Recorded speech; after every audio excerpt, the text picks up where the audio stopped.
Një ngjarje e rëndë ka tronditur fshatin Maznik të Deçanit, ku kanë humbur jetën aksidentalisht babe birë Gjemail dhe Hasan Mustafaj. Sipas burimeve të Index Online, dyshohet se shkak i kësaj tragjedie ka qenë kontakti me rrymën elektrike. Kryetari i komunës së Deçanit, Bashkim Ramosaj, ka reaguar për ndarjen nga jeta të Gjemailit dhe djalit të tij Hasanit. Në postim në Facebook, Ramosaj ka shprehur pikëllim të thellë për këtë humbje tragjike, duke theksuar se në emër të tij dhe të komunës së Deçanit u përcjell ngushëllime të sinqerta familjes Mustafaj, të afërmve dhe banorëve të Maznikut.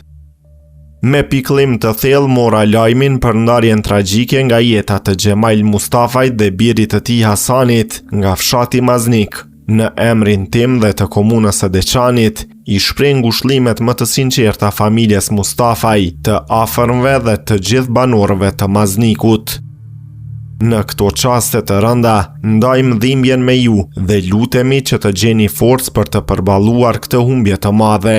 I përjetshëm qoftë kujtimi për Gjemail dhe Hasan Mustafaj, ka shkruar ai në Facebook.